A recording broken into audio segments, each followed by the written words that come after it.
Καλησπέρα σας, φίλοι μου. Έχουμε τη μεγάλη τιμή και χαρά να φιλοξενούμε στο στούντιο του New Police Group τον κύριο Μιχάλη Λουκάτο, υποψήφιο πρόεδρο της τοπικής, της ΔΥΜΤΟ, της Νέας Δημοκρατίας στο Δήμα μας, στη Ραφίνα και Τοπικέρμη. Καλώς ήρθατε, κύριε Λουκάτε. Καλώς βρήκα. Ευχαριστώ για την πρόσκληση που μου κάνατε. Ανταποκριθήκατε άμεσα και αυτό σας τιμά. Να είστε καλά. Θέλετε να ξεκινήσουμε έτσι, να μας πείτε κάποια πράγματα για εσάς? Παρουσιάστε μας με δύο λόγια τον Μιχάλη Λουκάτο. Ποιος είστε? Είμαι ο Μιχάλης Λουκάτος, είμαι 51 χρονών. Είμαι παντρεμένος με δύο παιδιά, ένα αγόρι 16 χρονών και ένα κορίτσι 14. Ζω μόνιμα στη Ραφίνα από το 1980 και δραστηριοποιούμε επαγγελματικά στο Πικέρμι. Ποιο είναι το όραμά σας και τα άμεσα σχέδιά σας, αν εκλεγείτε, που σας το ευχόμαστε ολόψυχα βέβαια, έτσι? Σωστά. Αν εκλεγούμε, την επόμενη μέρα θα πρέπει αμέσως να ανοίξουμε το γραφείο της τοπικής, που είναι αδιανόητο για τη Νέα Δημοκρατία εδώ και 7 χρόνια να μην έχει τοπικό γραφείο στην περιοχή μας. Νιώθετε έτσι μέσα σας ότι σας στηρίζει ο κόσμος, ότι έχετε τη στήριξη του κόσμου? Πώς το βλέπετε? Αυτό το βλέπουμε καθημερινά και στο δρόμο. Μας στηρίζει και πιστεύω ότι αποδεικνύεται και ότι σχεδόν όλα τα μέλη της παλιάς διοίκησης είναι μαζί μας και με στηρίζουν και κατεβαίνουν στις εκλογές. Θα σας κάνω δύο δύσκολες ερωτήσεις τώρα. Ποια είναι η άποψή σας για τη Νέα Δημοκρατία, καταρχάς ως κόμμα?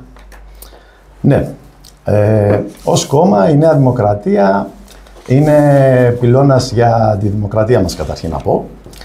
Και από την ίδρυση, από τον αείμνηστο τον Κωνσταντίνο Καραμαλή, μέχρι και σήμερα είναι ο θεματοφύλακας της πατρίδας μας, είτε σαν κυβέρνηση, είτε σαν αντιπολίτευση για τις αξίες της δημοκρατίας και της ελευθερίας.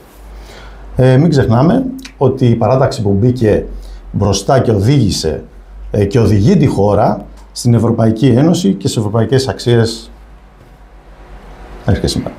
Τώρα, μας απαντήσατε έτσι, με μεγάλη έτσι, ευκολία και δώσατε καλά να καταλάβει στον κόσμο, ναι. Ως κόμμα. Ως κυβέρνηση τώρα, πώς την κρίνετε τη Νέα Δημοκρατία? Η κυβέρνηση της Νέας Δημοκρατίας ανέλαβε τη χώρα μας σε μια δύσκολη περίοδο βαθιάς κρίσης και μνημονίων και έβαλε στο σωστό δρόμο, και αυτό φαίνεται από τις εκλογές του 2023 που είχε επιβραβευτεί με μια συντριπτική νίκη της.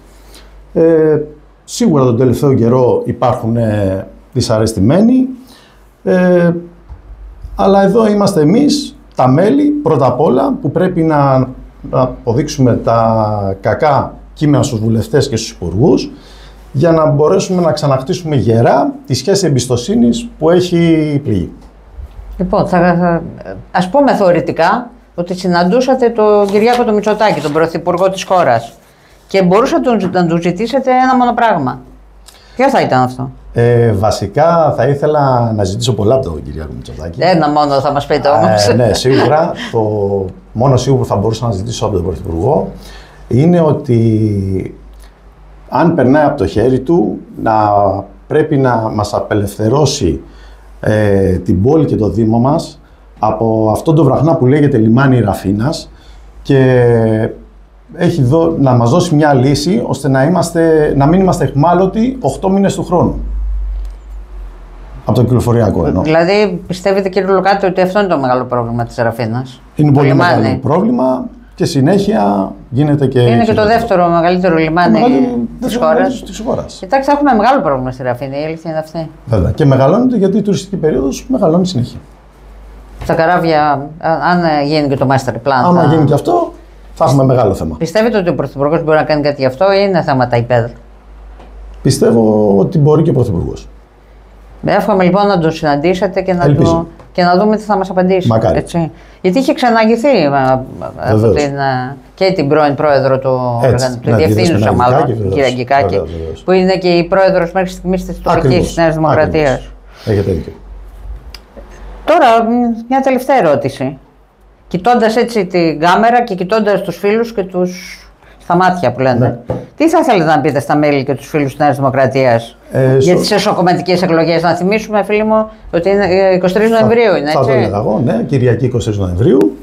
Θα τους καλούσα όλους να έρθουν να συμμετάσχουν και να ψηφίσουν όποιον πιστεύουν ότι είναι απαραίτητος για την πόλη, και τους ζητώ φυσικά να μου δώσουν την ευκαιρία να αναγεννήσω μαζί με τους συνεργάτες μου τη τοπική και να την κάνω πιο ενεργή με το κόμμα και την κυβέρνηση.